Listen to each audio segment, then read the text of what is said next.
Bismillahirrahmanirrahim. Assalamu alaikum. Welcome to Pass Education System, largest online institute in Pakistan for your online entry-test preparations. This is me, Taimur. I hope you all are doing well. Dear friends, इस video में हम बात करेंगे UET ECAT one fall admissions 2026 की। UET ने अपना fall admission 2026 जारी कर दिया है, उसके बारे में भी आपको बताऊंगा। और पर्टिकुलरली इसमें हम बात करेंगे कि यूईटी राउंड वन में आप लोग अप्लाई कैसे कर सकते हैं। तो अगर आप लोगों को प्रोसीजर का नहीं पता है, हर साल उसके अंदर कुछ ना कुछ चेंजिंग्स आती हैं, तो वो चेंजिंग्स बताता हूँ। आप लोग मेरे साथ साथ आप लोग अप्लाई कीजिएगा, तो आप लोगों के लिए बेहतरीन हो जाएगा। वीडियो को स्टार्ट करेंगे उससे पहले अगर आप लोग चैनल पे न्यू हैं तो चैनल को लाजमी तौर पे सब्सक्राइब कर लो, क्योंकि आप लोगों को इसी तरह यूईटी की तमाम डिटेल्स कैसे प्रिपरेशंस करनी है, ईच एंड एवरीथिंग आप लोगों को इसी चैनल पे मिलेगी। चैनल को लाजमी तौर पे सब्सक्राइब कर लें आप लोग। इस वीडियो में हम बात करेंगे यूईटी के अंदर आप लोगों ने अप्लाई कैसे करना है, कैसे फॉर्म को फिल करना है। तो स्टार्ट करते हैं अपनी इस वीडियो को। यहाँ पे सबसे पहले आप लोग ये डेट्स को याद रख लो कि यूईटी ने फॉल 2026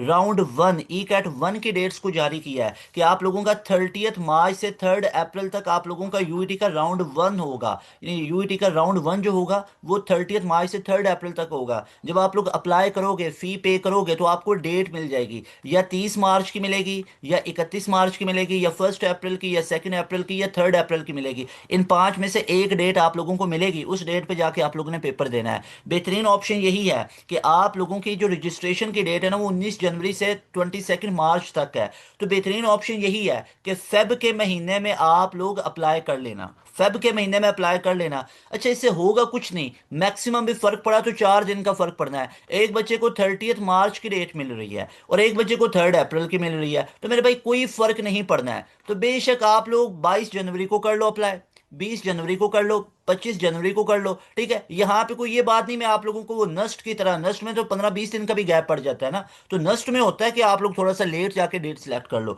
यूईटी में 4 से 5 दिन का फर्क है, इससे कोई इतना बड़ा डिफरेंस नहीं है मेरे ख्याल से। अगर आप लोग 22-25 जनवरी को भी करोगे ना, अब इस चीज को मैं कोई इतना ज्यादा फेंटिसाइज करके वो नहीं बताऊंगा कि हाँ भाई आप लेट करना, लेट डेट मिलेगी। भाई लेट डेट में ये भी होता है कि वहां पे टेस्ट की जो नेचर होती है ना वो थोड़ी सी चेंज भी हो जाती होती है। तो आप लोग कोशिश करना कि जब आप लोगों को ना ये 1 और 2 अप्रैल की डेट मिल जाए तो बेहतरीन है। बाज दफा ऐसा भी होता है, मैं एक चीज और भी आपको बता दूं, ठीक है, ये बहुत कम बच्चों को या लोगों को पता होगी कि बाज दफा ऐसे भी होता है कि प्री इंजीनियरिंग वालों को ना वो एक ही डेट दे रहे होते हैं, प्री मेडिकल वालों को एक ही डेट दे रहे होते हैं, और आईसीएस वालों को एक ही डेट दे रहे होते हैं। अब बच्चा चाहे लेट अप्लाई करेगा उसको 30 मार्च मिल रही है, अब कोई जल्दी कर रहा है उसको लेट मिल रही है डेट। तो ये भी याद रखिएगा, ठीक है ना। तो इसमें कोई किसी किस्म की ये वो वाली नहीं बात होती है कि पहले करो लेट करो। तो आप कोशिश करो कि फेब के महीने में कर लो, जनवरी के लास्ट पे कर लो। तो क्या तरीका है, तमाम चीजें आप लोगों को बताता हूँ, ठीक है। यहाँ पे कुछ इंपॉर्टेंट चीजें हैं वो आप लोग देख लो। यूईटी ने जैसे फॉल एडमिशन 2026 अपना अनाउंस कर दिया हुआ है,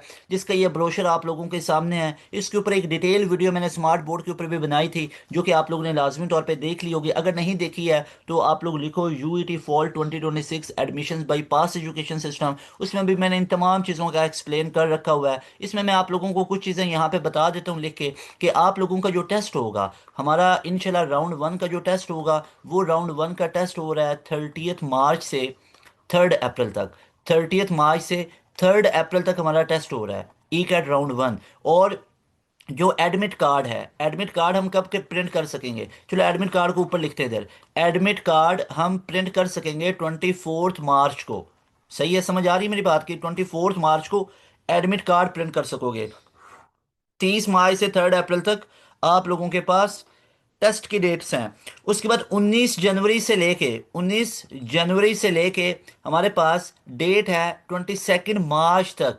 यहां तक अप्लाई कर सकते हो, इससे पहले भी नहीं। अब तो वो डेट गुजर गई हुई है, 19 जनवरी की ये वीडियो बन रही है। 22 मार्च से पहले पहले आप लोग अप्लाई कर सकते हो। अप्लाई करना कैसे है, तमाम प्रोसीजर आपको इस वीडियो में बताता हूँ। ओके जी, अब यूईटी को क्यों चूज करना चाहते हो। यूईटी के वाइस चांसलर से ये मीटअप हुआ था, वन ऑन वन, जो बच्चों की क्यूरीज होती हैं उसके रिलेटेड बात की गई, पूछा गया। तो बेहतरीन पाकिस्तान की नंबर वन इंजीनियरिंग की यूनिवर्सिटी है, जो कि आपको बेहतरीन कंप्यूटिंग के, इंजीनियरिंग के, बिजनेस के प्रोग्राम्स ऑफर करता है। यूईटी पर स्कॉलरशिप बड़े बेहतरीन आपको मिलते हैं, हर दूसरे बच्चे का स्कॉलरशिप लगा होता है 30-40%। हमारे अल्हम्दुलिल्लाह यूईटी के अंदर 90% से ऊपर के बच्चे हैं जो कि पास एजुकेशन सिस्टम के स्टूडेंट है, पासियन है। आप यूईटी के किसी डिपार्टमेंट में चले जाएं, किसी भी फील्ड में चले जाए और उनसे पूछ लें कि उन्होंने किधर से प्रिपेयर किया है, they are prepared from pass education system. वो पास एजुकेशन सिस्टम के पासियंस हैं। आप देखेंगे 90% से ऊपर यूईटीएन ऐसे हैं जो पास एजुकेशन सिस्टम के स्टूडेंट हैं। इसी तरह आप लोगों को वो तमाम जो पासियंस हैं उनके स्कॉलरशिप्स भी नजर आएंगे कि वो स्कॉलरशिप्स पे पढ़ रहे हैं, और उनका कहीं ना कहीं पे 90% का स्कॉलरशिप है, 100% का स्कॉलरशिप है, 60% का स्कॉलरशिप है, 50% का स्कॉलरशिप है, क्योंकि हम अपने बच्चों को बता के भेजते हैं तमाम चीज़ों के बारे में कि आप लोगों ने कैसे स्कॉलरशिप को लेना है। ये बहुत बड़ा एक अलमिया है कि बच्चों को पता ही नहीं होता है कि हालांकि यूईटी की फीस जो है अफोर्डेबल है, फिर भी पेरेंट्स पे बर्डन ना बच्चों का पड़े, तो हम तमाम चीज़ें अपने बैच में बता के भेजते हैं बच्चों को कि कैसे आप लोग यूईटी में स्कॉलरशिप्स ले सकते हो। तो आप लोगों की ये यूईटी जो है इसमें इंजीनियरिंग आ रही है, architecture, artificial intelligence, automotive, business data analytics, chemical, city regional planning, CRP, civil है, कंप्यूटर है, कंप्यूटर साइंस है। I will highly recommend this computer science में हर बच्चा जाओ, ठीक है। साइबर सिक्योरिटी है, data science, electrical engineering, environmental है, जियोलॉजिकल है, इंडस्ट्रियल मैन्युफैक्चरिंग है, उसके बाद मैकेनिकल है, मैकाट्रॉनिक्स कंट्रोल है, मेटलर्जिकल है, मटेरियल है, माइनिंग है, पेट्रोलियम एंड गैस है, पॉलीमर है, प्रोडक्ट है, इंडस्ट्रियल डिजाइन है, रोबोटिक्स है, इंटेलिजेंट सिस्टम है, सॉफ्टवेयर इंजीनियरिंग है, ट्रांसपोर्टेशन है। तो ये तमाम आप लोगों को फील्ड्स मिलती हैं। यूईटी के लिए एलिजिबिलिटी क्राइटेरिया होता है 60% होने चाहिए पार्ट वन में या इंटर ए लेवल के अंदर। ई कैट के बारे में अगर बात करूं तो ई कैट में आपको नंबर ऑफ एमसीक्यूज मिलते हैं टोटल 100। हर एक एमसीक्यूज का 4 नंबर होता है, तो टोटल 400 मार्क्स आप लोगों के होते हैं। लेकिन नंबर ऑफ एमसीक्यूज कितने होते हैं वो आपके पास 100 होते हैं। टाइम आप लोगों को कितना मिलता है? टाइम आप लोगों को 100 मिनट्स ही मिलते हैं, ठीक है, 100 मिनट्स ही आप लोगों को मिलते हैं। इसमें आप लोगों के पास क्या हो जाता है कि फिजिक्स है, फिजिक्स के 30 एमसीक्यूज, ठीक है, केमिस्ट्री के 30, मैथ के 30, कंप्यूटर साइंस के 30, बायोलॉजी को 30 होते हैं, और इंग्लिश के आप लोगों के यहाँ पे फिजिक्स नहीं है तो स्टैट के 30 और इंग्लिश के 10 एमसीक्यूज होते हैं, ठीक है। तो आप लोग देख सकते हो फिजिक्स नहीं है तो स्टैट के 30, केमिस्ट्री नहीं है तो कंप्यूटर साइंस, मैथ के 30, मैथ नहीं है तो बायो, कंप्यूटर साइंस नहीं तो केमिस्ट्री के, ठीक है। अब यहाँ पे बच्चों का सवाल होता है कि सर वो मेरे पेपर में क्या बायोलॉजी और ये आएगा, मैं कंप्यूटर साइंस का स्टूडेंट हूँ। मेरे भाई, अगर आप आईसीएस के बच्चे हो ना तो आपने कम्बिनेशन अप्लाई करते हुए सिलेक्ट करना है, फिजिक्स है, कंप्यूटर साइंस है और मैथ है, ठीक है। या फिजिक्स की जगह स्टैट पढ़ रखा है तो वो आप लोग सिलेक्ट करोगे, ठीक है। अगर फिजिक्स है, केमिस्ट्री साथ में, मैथ और साथ में इंग्लिश तो लाजमी हर बच्चे की होगी। फिजिक्स है, केमिस्ट्री है, मैथ नहीं पढ़ा हुआ, बायोलॉजी पढ़ा हुआ, साथ इंग्लिश होगी, तो ये आपके कम्बिनेशन आप लोगों ने तब सिलेक्ट करने, और आपके पेपर में वही एमसीक्यूज आपको देखने में मिलेंगे। कौन अप्लाई कर सकता है? तमाम बच्चे अप्लाई कर सकते हो। डोमिसाइल नहीं बना हुआ तो अभी डोमिसाइल अपना बनने दे दे भेजो, ठीक है। अपने पेरेंट्स से रब्ता करके डोमिसाइल अभी ही अपना बनवाने के लिए दे दो, क्योंकि यूईटी के एडमिशन के टाइम पे डोमिसाइल चाहिए होता है। ये बातें आप लोग अभी नोट कर लो, बाद में इनका इशू बनता है। यूईटी के लिए डोमिसाइल चाहिए होता है एडमिशन्स के टाइम पे। एडमिशन्स में अभी आप लोगों के 3-4 महीने होंगे जब से आपकी क्लासेस शुरू होंगी, तो आप लोग अभी डोमिसाइल बनने के लिए दे भेजो। पासिंग स्कोर, सेफ स्कोर, पहले यूईटी ने 133 फिक्स किया हुआ था, तो आप लोगों का अभी कोई पासिंग स्कोर नहीं है, ठीक है। यूईटी में नेगेटिव मार्किंग होती है, यूटी में नेगेटिव मार्किंग होती है। अब यहाँ पे उस पे लिखा हुआ है कि नेगेटिव मार्किंग नहीं होगी, आप यही माइंड में रखो कि नेगेटिव मार्किंग आप लोगों की होगी, ठीक है। उसके बाद यहाँ पे ये नेगेटिव मार्किंग ऐसी होती है कि अगर कोई बच्चा है, ठीक है, एक स्टूडेंट है, वो स्कोर को फॉर एग्जांपल 100 एमसीक्यूज में वो कितनों को सॉल्व करता है, वो फॉर एग्जांपल 70 को करेक्ट मार्क करता है, और उसके बाद वो 30 जो है वो उनको इनकरेक्ट मार्क करता है, ठीक है, इनकरेक्ट। तो 70 उसने सही किए हैं, 4 मिलेंगे, 280 नंबर आ गया। लेकिन 30 गलत भी किया ना, वो डिडक्ट हो जाएंगे 250, इसलिए तुक्का सोच समझ के लगाना है। ऑन द अदर हैंड एक बच्चा था वो 30 खाली छोड़ के आ जाता है, तो 70 का स्कोर कितना बना था, 280, तो उसका 280 रहेगा। इसका 250 क्यों हुआ? क्योंकि इसने 30 तुक्के लगाए थे, गलत हो गए थे, ठीक है। तो अगर ज्यादा लगता है तो आप लोग तुक्का लगा सकते हो। यूईटी का टॉपर्स आप लोग चेक कर सकते हो, अभी स्प्रिंग का 386 का था, उसके बाद फॉल का 387 का यूईटी का टॉपर है। यूईटी ने ऑफिशियल वेबसाइट पे भी लिख रखा है ये बच्चा टॉपर है। ये बच्चा हमारे बैच का बच्चा है, हमारे बैच में पढ़ने वाला बच्चा है। इसके अलावा आप लोग रिजल्ट्स हमारे चेक कर सकते हो यूईटी के अंदर। अल्हम्दुलिल्लाह 386 का स्कोर आ रहा है, उसके बाद ये 374 का। ये कौन सा स्कोर बता रहा हूँ? ये भी स्प्रिंग का लेटेस्ट बता रहा हूँ। इसके अलावा अगर आप यूईटी में हमारे टॉपर्स चेक करोगे ना तो ये बहुत लंबी चेन है, बहुत ही लंबी चेन है। आप लोग देखते जाओ जरा यूईटी के 2025 के पासियंस देखो। ये Wasif Siraj 387 out of 400 UET के अंदर टॉपर बच्चा हमारा राउंड टू से था। उसके बाद 371 का स्कोर, फिर 371 का स्कोर है, फिर 370 का स्कोर है, फिर 366 है, फिर 365 है, फिर 360 है, फिर 359 है, 350 है, 54 है, 353 है, 351 है, फिर 350 है, उसके बाद 350 है, उसके बाद 345 है। तो ये आप लाइन चेक करते जाओ तो ये चलती जाएगी, और आप लोगों को 150 से ज्यादा बच्चे मिलेंगे दे स्कोर 300 प्लस स्कोर। और हमारे वो पास एजुकेशन सिस्टम के स्टूडेंट है, 150 से ऊपर के बच्चे हैं जिन्होंने 300 से ऊपर का स्कोर निकाला है। अब यहाँ पे मुझे इस चीज पे हैरत होती है कि कई लोग हैं ना, बैच में उनके कोई बच्चा आया हुआ नहीं है, यूईटी के उनको एबीसी का भी नहीं पता, यूईटी के टेस्ट में होता क्या है, कैसे तैयारी करवानी है, इधर उधर से रिजल्ट पकड़ के आप लोगों को दिखा रहे होते हैं कि ये देखें जी हमारे बच्चे के 320 आ गए, हमारे बच्चे के 300 से ऊपर आ गए। मेरे भाई वो आपके पास पढ़े नहीं होते हैं, इधर उधर से रिजल्ट उठा के आप लोगों को दे रहे होते हैं, और आप लोगों के साथ ये फनकारी लगा रहे होते हैं कि वो उनके बैच के बच्चे थे, दे स्कोर्ड इतना मार्क्स, और वो बच्चे रिव्यूज कहीं और पे दे रहे होते हैं, कहीं और के इदारे के दे रहे होते हैं। मेरी बात समझ आई है? तो हमारे अल्हम्दुलिल्लाह ये बैच के बच्चे हैं, हमारे ये यूट्यूब से पढ़ने वाले बच्चे हैं, हमारे ये पास एजुकेशन सिस्टम के बच्चे हैं जिन्होंने हमारे ही पास एजुकेशन सिस्टम के रिव्यूज दिए हुए हैं। ऐसा नहीं होता है कि इधर उधर से रिजल्ट, ये बहुत आसान होता है इधर उधर से कहीं से रिजल्ट लेके आप लोग अपने चैनल पे लगा दो कि ये है। मेहनत करने वाले लोग आपको बहुत कम लगे नजर आएंगे, और ये जो होते हैं ना फनकार किस्म के लोग होते हैं जो आराम पसंद होते हैं, इधर से उनका काम ही ये होता है इधर से करना कंट्रोल सी और अपने खोपचे में जाके करना कंट्रोल भी। क्या करेंगे, इधर से रिजल्ट पकड़ा और इधर जाके अपने चैनल पे लगा के आप लोगों को दिखाया ये देखिए हमारे यूटी के अंदर ये पोजीशंस है। भाई वो आप लोग रिव्यूज कहीं और पे दे रहे होते हैं। अब यहाँ पे ये मोहम्मद वासिफ शिराज है, आप ये बच्चा टॉपर है, इनके आप रिव्यूज चेक करो, हमारे आप लोग प्ले लिस्ट है सक्सेस स्टोरीज वाली, वहां पे जो आपको यही नहीं है, आपको नस्ट के टॉपर यहाँ पे देखो, यूटी में टॉपर नहीं है, नस्ट के टॉपर, नस्ट में पहली मेरिट पोजीशन, पिछले साल के टॉपर, और इनके रिव्यूज भी पड़े हुए हैं मेरे भाई, ये पिछले साल के बच्चों टॉपर्स हैं, इनके भी रिव्यूज पड़े हुए हैं। ये नस्ट के पहली मेरिट पोजीशन, इसका भी रिव्यू पड़ा हुआ है, ये 171 वाले का भी पड़ा हुआ है, ये यूईटी के टॉपर का भी पड़ा हुआ है। This is pass education system जो ओरिजिनल वर्जन है, बाकी ये सारे कॉपी पेस्ट वर्जन होते हैं, पहले इधर वीडियो आती है फिर इसके कॉपी पेस्ट करके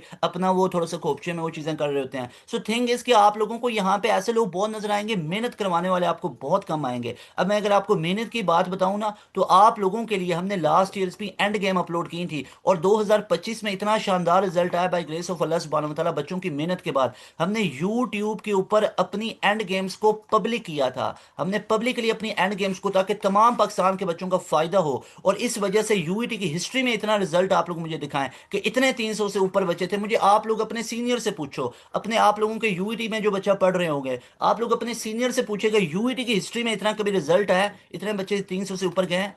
396 का स्कोर, 390 में, 387 में, इतना स्कोर पहले तो नहीं आया, पहले क्योंकि पास एजुकेशन सिस्टम ने यूट्यूब पे एंड गेम्स अपलोड नहीं किए हैं, तो हमने यूट्यूब पे इतना कंटेंट अपलोड किया, कहीं पे आपको इतना पेड बैच में नजर नहीं आएगा। तो अगर आप लोग वाकई ही में सिलेक्शन चाहते हो यूईटी के अंदर, तो पास एजुकेशन सिस्टम आप लोगों के लिए एक अपना सुपर प्रीमियम बैच लेके आया है, जो कि बैच स्पेशली डिजाइन किया गया है यूईटी फॉल 2026 के लिए।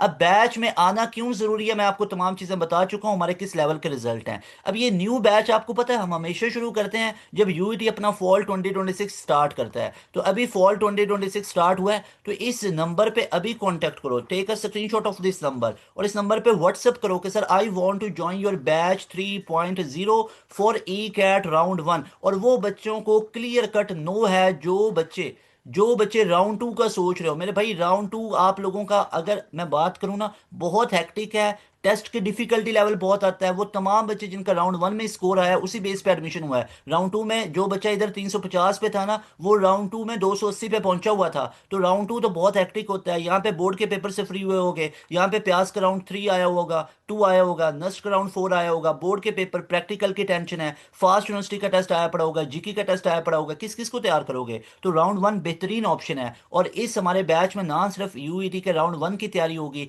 बल्कि इसमें पंजाब यूनिवर्सिटी का भी आपको तैयार करवाया जाएगा, आईटीयू का भी तैयारी करवाई जाएगी, इसी में आप लोगों को नस्ट का राउंड 3 भी कवर करवाया जाएगा, इसी में आपको प्यास का राउंड 1 भी कवर करवाया जाएगा। और एक बैच, और इस एक बैच की फी है जस्ट 7,000। अभी इस नंबर को नोट कर लो, इस नंबर पे व्हाट्सएप करो। और इसमें एडवांटेजेस ऐसा क्या करते हैं कि इतने टॉप लेवल के रिजल्ट्स आते हैं, यूईटी में टॉप पोजीशंस है, नस्ट में टॉप पोजीशंस है, जीकी में टॉप पोजीशंस है, फास्ट के अंदर 95.78 का एग्रीगेट आप लोगों को नजर आएगा। एनईडी मेहरान है, यहाँ पे कराची यूनिवर्सिटी में सेकंड पोजीशन हमारी आई, जीकी के अंदर 20th मेरिट पोजीशन है, फास्ट के अंदर 95.78 का परसेंटेज है, 90 का है, फिर 90 का है, फिर 90 का है। वो क्या वजह है कि इतने टॉप लेवल को हर यूनिवर्सिटी में आते हैं? क्योंकि हमारी फैकल्टी के अंदर यूईटी के टॉपर्स हैं, जो यूईटी अपने अपने दौर के टॉपर हैं, हमारी फैकल्टी के अंदर यूईटीएंस हैं जो यूईटी से पढ़े हुए इंजीनियर्स हैं। हमारी फैकल्टी में ऐसा क्या होता है कि फास्ट में बच्चे टॉप कर रहे हैं, हमारे पढ़ाने वाले फास्ट के एक्सपर्ट हैं, जो फास्ट से खुद पढ़े हुए हैं, जो फास्ट में अपने दौर के टॉपर हैं, और हमारी फैकल्टी अगर यूईटी के अंदर अपने दौर के टॉपर बनने हैं, इंजीनियर्स हैं, वो पढ़ाने वाले हैं, तो जब हमारी फैकल्टी में फास्ट के एक्सपर्ट बनने हैं, यूईटी के एक्सपर्ट हैं, तभी इस लेवल के रिजल्ट्स आते हैं अल्हम्दुलिल्लाह बाई ग्रेस ऑफ अल्लाह सुब्हानहू व तआला। यूईटी के टॉपर्स हों, फास्ट के टॉपर हों, नस्ट के टॉपर हों, एनटीएस के टॉपर हो, प्यास यूनिवर्सिटी के तीनों राउंड्स की बात हो, एनईडी की बात हो, एनईडी में हमारे बच्चे ने टॉप किया, 93 का स्कोर आया। Mehran university of engineering and technology में 85 का स्कोर आया। कराची यूनिवर्सिटी, कराची की बहुत बड़ी यूनिवर्सिटी जिसके बहुत नाम है, उस पे सेकंड पोजीशन, जो सेकंड टॉपर है वो हमारा स्टूडेंट है अल्हम्दुलिल्लाह। तो ये तमाम आप लोगों को इस लेवल के फिर रिजल्ट्स मिलते हैं जब आप हमारे बैच में आते हो। और हमारे बैच में और क्या आपको फीचर्स मिलेंगे, डेली लाइव क्लासेस का फीचर मिलेगा, ये वो टॉप फैकल्टी है जिनसे पढ़ने वाले बच्चे टॉपर्स हैं। फिर हमारा टेस्ट सेशन होता है, चैप्टर वाइज हमारा टेस्ट सेशन होगा, क्वार्टर बुक होंगे, हाफ बुक होंगे, फुल बुक होंगे, मॉक टेस्ट आपको मिलेंगे। प्रैक्टिस जोन आप लोगों को सेग्रीगेटेड मिलेगा, यूईटी का अलग प्रैक्टिस जोन है, नस्ट का अलग प्रैक्टिस जोन है, एनटीएस का अलग प्रैक्टिस जोन मिलेगा, प्यास का अलग मिलेगा, आईबीए का अलग आपको प्रैक्टिस जोन मिलेगा। तो तमाम यूनिवर्सिटीज का आपको अलग अलग प्रैक्टिस जोन मिलेगा, और तमाम फीचर जस्ट 7,000 में। हालांकि यही फीचर्स, इन्हीं फीचर्स की अगर मैं बात करूँ ना, तो आपको बहुत लाखों में चार्ज हो सकता है, बहुत लाखों में। लेकिन यहाँ पे पास एजुकेशन सिस्टम का ये पर्पज है कि पाकिस्तान के अंदर वो वालदैन, वो बच्चे जो इतना अफोर्ड नहीं कर सकते, अब इतनी कम फीस वही फिजिकल इंस्टीट्यूट, और हमने जो फैकल्टी रखी हुई है ना, ये अपने अपने फिजिकल इंस्टीट्यूट्स के अंदर एचओडीज हैं, वाइस प्रिंसिपल हैं, प्रिंसिपल्स हैं, और ये टीचर्स के असेसमेंट के भी टेस्ट लेते हैं। और इनका एक्सपीरियंस कोई ये 2 4 6 साल का नहीं है, इनके एक्सपीरियंस 15 15 20 20 साल के हैं। और इनके पास पढ़ने वाले बच्चों को ये देखो, और यहाँ पे मैं कोई वो वाली नहीं कर रहा हूँ कि इन टीचर्स का इतना लंबा चौड़ा इंट्रोडक्शन लिखो, ठीक है, इतना लंबा चौड़ा लिखो, रिजल्ट आता ही नहीं है। और आप उनको ये बताओ कि इधर से कॉपी करके इधर पास एजुकेशन सिस्टम से कॉपी करो, और आप पढ़ाते जाओ, आप पढ़ाते जाओ। मैंने यूट्यूब पे जो एंड गेम्स अपलोड किए ना, अब उधर से लोग कॉपी पेस्ट करके आपको पेड बैच में करवा रहे होते हैं, ठीक है। अब जो बच्चे बेचारे उनके हत्थे चढ़ जाते हैं, वो बाद में आते हैं कि सर उधर तो एक ही बैच में सारे बच्चों को मर्ज किया जा रहा है, सारे बच्चों को मर्ज किया जा रहा है, ठीक है, एक ही बैच चल रहा है, उसी में ये वाली यहाँ पे नहीं होता ऐसे। यहाँ पे हमारा एक प्रॉपर न्यू बैच होता है, जहाँ पे स्टार्ट से आप लोगों का सिलेबस होता है, और ये तमाम फीचर्स आपको जस्ट 7,000 में मिलेंगे। और ये भी नहीं है कि 1 2 3 महीने की ये फीस होती है, ये आप लोगों की 1 ईयर की, पूरे 1 साल की फीस होती है, पूरे 1 साल की फीस होती है। 1 साल में, 1 साल के लिए आपको एक्सेस होती है डेली लाइव क्लासेस की, 1 साल के लिए आपको एक्सेस होती है टेस्ट सेशंस की, 1 साल के लिए आपको लेक्चर नोट्स प्रोवाइड किए जाते हैं, प्रैक्टिस जोन है, तमाम चीज़ें आपको 1 साल के लिए मिलती हैं जस्ट 7,000 में। वन टाइम पे करना है। अभी आप लोग इस नंबर का स्क्रीनशॉट लो, अभी इस नंबर पे व्हाट्सएप करो कि sir I want to join your batch 3.0 for UET fall 2026। You people will be so happy by joining this session. आओ चलते हैं, अब मैं आप लोगों को बताता हूँ कि यूईटी के अंदर आप लोग कैसे अप्लाई कर सकते हो। अब सबसे पहले आप लोगों ने यूईटी में अप्लाई करने के लिए, आप लोगों ने सबसे पहले यूईटी की ऑफिशियल वेबसाइट पे जाना है। आप लोगों ने लिखना है गूगल के ऊपर, ब्राउज़र के ऊपर, admissions.uit.edu.pk। जब आप ये वेबसाइट को पुट करोगे तो आप लोगों के सामने ये वाला पोर्टल ओपन हो जाएगा। अब ये पोर्टल अभी अभी ओपन हुआ है, इससे पहले यहाँ पे स्प्रिंग की ही डिटेल्स शो हो रही थी। अब ऊपर पढ़ लेना है, ठीक है। बच्चा क्या करता है, बस जो नीचे पूरा पूरा एक दफ़ा पढ़ो, यूईटी है, university of engineering and technology Lahore, main campus है, एडमिशन स्प्रिंग 2026, ठीक है। इस पे क्लिक करोगे तो यूईटी के स्प्रिंग के बारे में होगा। स्प्रिंग भी एडमिशन यूईटी 2 3 सालों से ओपन कर रही है। आप लोगों का एंट्रेंस टेस्ट फॉल 2026, आप लोगों ने करना क्या है, आप लोगों के टोटल 4 स्टेप्स होंगे। आप लोग इस पे क्लिक कर लो चाहे, ठीक है, इस पे क्लिक कर लो, या जो हमारे पास यहाँ पे आगे इसका एरो बना हुआ था, आप उस पे क्लिक कर लेते, ठीक है। आप लोगों ने क्या करना है, अच्छा ये स्प्रिंग की अनाउंसमेंट आ रही है कि स्प्रिंग का रिजल्ट आ चुका हुआ है, ये इससे आपका लेना देना नहीं है। 4 टोटल स्टेप है, देखो, अप्लाई फॉर ई कर फॉल 2026। मैंने भैया मेरी बहना आपके 4 स्टेप होंगे यूईटी के, टोटल टोटल यूईटी आपसे 4 स्टेप कह रहा है, टेस्ट देने से आपके रिजल्ट तक। पहले आप लोगों ने अपना चालान जनरेट करना है, जिसको टोकन भी कहते हैं, और इस टोकन की फीस है 3,000। इन शॉर्ट, यूईटी में टेस्ट देने जाना है ना, तो यूईटी कह रहा है कि 3,000 रुपया दोगे तो आप हमारा टेस्ट दे सकते हो। ये 3,000 यूईटी आप लोगों से चार्ज करता है। उसके बाद क्योंकि वो आप लोगों को अकोमोडेट करेगा ना, टेस्ट है और तमाम वो अमला हायर होता है, वो सारी चीज़ें, स्टाफ है। उसके बाद आपने एप्लीकेशन फॉर्म को फिल करना है, उसके बाद प्रिंट करना है एडमिट कार्ड को, जो कि आप 24 मार्च को कर पाओगे। और उसके बाद आपने एग्ज़ाम में अपीयर होना है, और एग्ज़ाम में अपीयर होना है तो उसके लिए आप लोगों को 30 मार्च से 3 अप्रैल में आप लोगों का जो सेंटर बनेगा वहाँ पे जाना पड़ेगा। So dear students, now we will talk about how to apply for UET ECAT 1 2026. Simply हम लोग सबसे पहले जो सर्च इंजन है इस पर सर्च करेंगे ecat.uet.edu. करेंगे तो हम लोग डायरेक्टली यूईटी के एडमिशन पोर्टल के ऊपर आ जाएंगे, जो आपका ये वाला पोर्टल है। ठीक है, ये आपने मेक श्योर करना है कि आप लोग इसी वेबसाइट पे आए, क्योंकि अगर आप लोग यहाँ पर दूसरी जगह पर जाते हैं, अगर लाइक आप यूईटी एडमिशन पोर्टल सर्च करते हैं तो वहां पर आप लोगों को स्प्रिंग का पोर्टल भी नजर आएगा। तो आपने ये मेक श्योर करना है कि यहाँ पर मेंशन हो apply for ECAT fall 2026 admissions. ये चीज आपने प्लीज मेक श्योर कर लेनी है ई कैट के अंदर अप्लाई करने से पहले।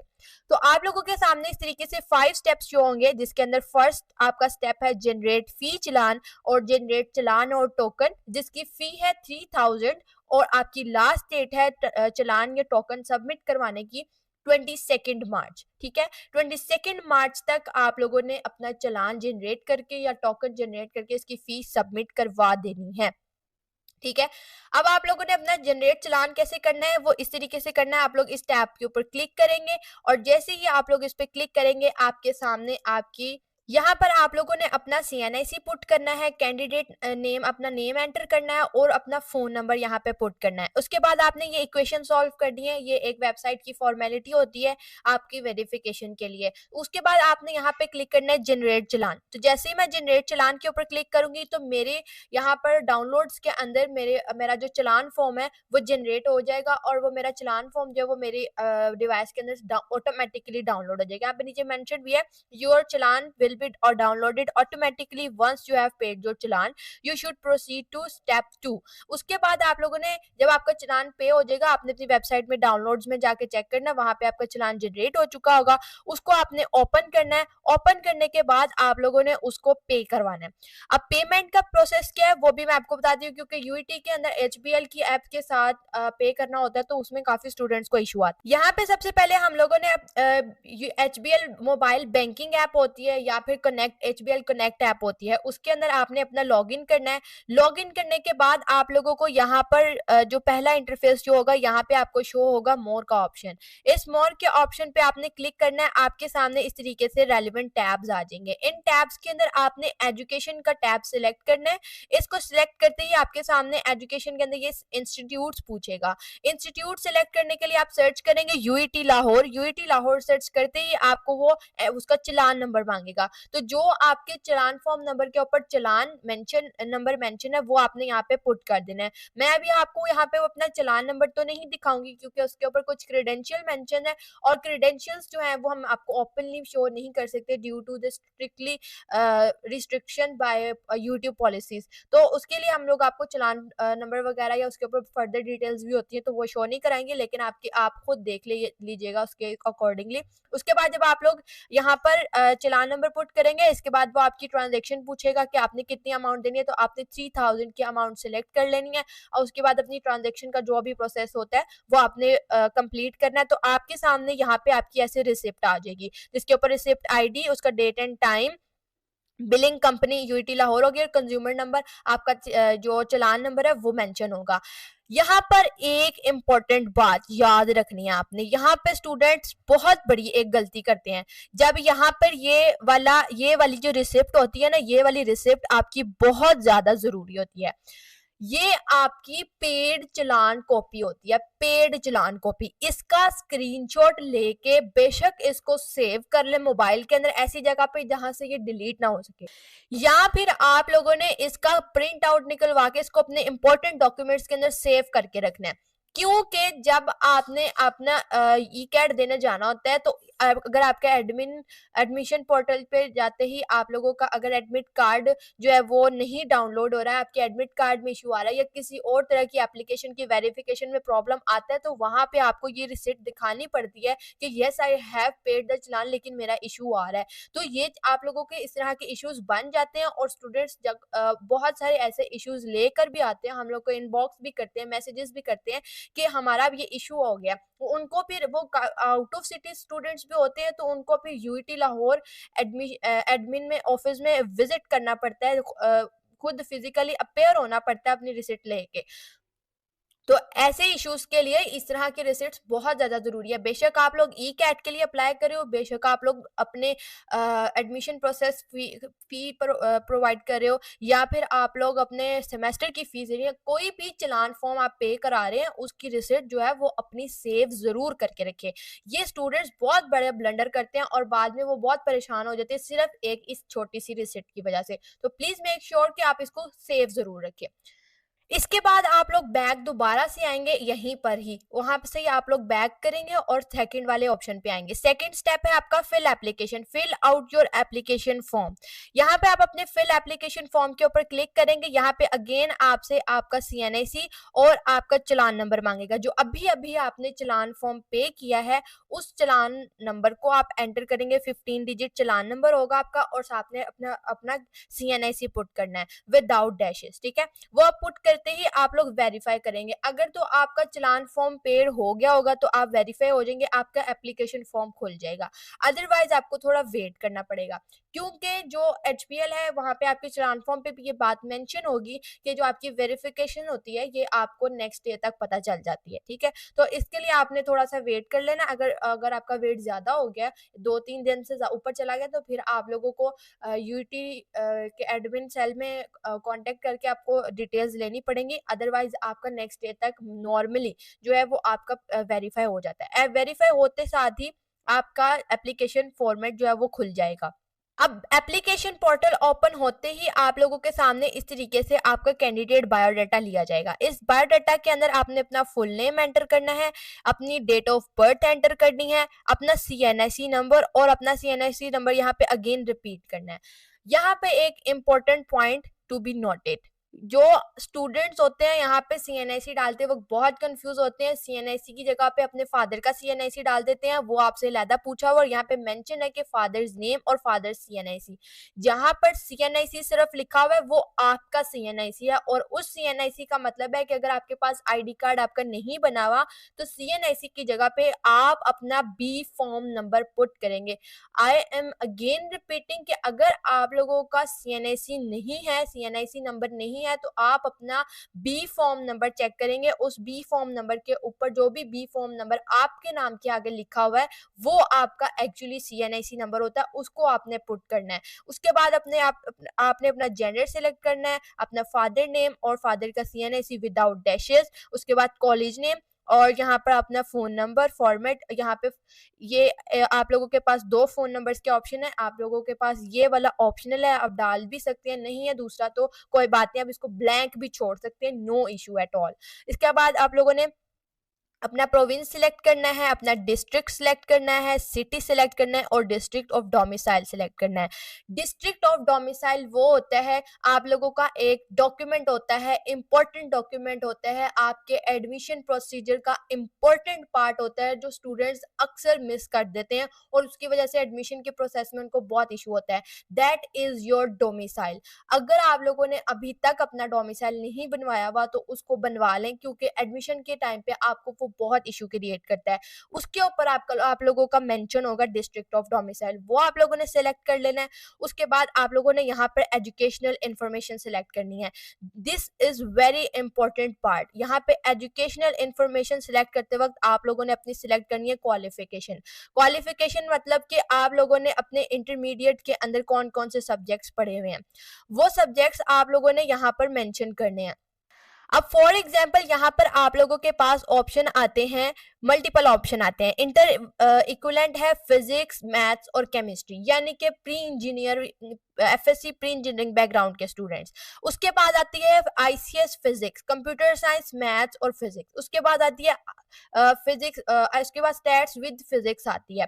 उसके बाद यहाँ पर आती है FSC मेडिकल। उसके बाद आती है ICS स्टैट्स। उसके बाद जो डिप्लोमा होल्डर्स होते हैं उनकी DAE होती है और डिप्लोमा होल्डर्स ने अप्लाई करना होता है जिसके अंदर केमिस्ट्री इलेक्टिव होता है फॉर एंट्री टेस्ट। फिर इसके बाद डिप्लोमा होल्डर्स होते हैं उनका कंप्यूटर साइंस इलेक्टिव होता है। फिर BSc टेक का जो होता है केमिस्ट्री इलेक्टिव होता है, BSc टेक का एक कंप्यूटर साइंस जो होता है वो इलेक्टिव होता है। अब आप लोगों ने जो भी सब्जेक्ट इंटरमीडिएट में पढ़ा है, अगर किसी स्टूडेंट ने प्री इंजीनियरिंग पढ़ी है ना, तो वो अपने यहाँ से सिलेक्ट करेगा, वही वाले अपनी क्वालिफिकेशन सिलेक्ट करेगा, ठीक है। इस चीज को आपने मेक श्योर करना है। आप लोगों का जो भी पिछला बैकग्राउंड है आपने वही सिलेक्ट करना है। इट डजेंट मैटर कि आप लोग आगे कंप्यूटर साइंस की फील्ड में जाना चाहते हैं तो आप यहाँ से कंप्यूटर साइंस ही सिलेक्ट करेंगे, क्योंकि आप लोग अभी ई कैट के लिए अप्लाई करें। ई कैट में आपने टेस्ट के लिए अपेयर होना है और टेस्ट में आपसे वो चीजें पूछी जानी है जो आपने पढ़ी है,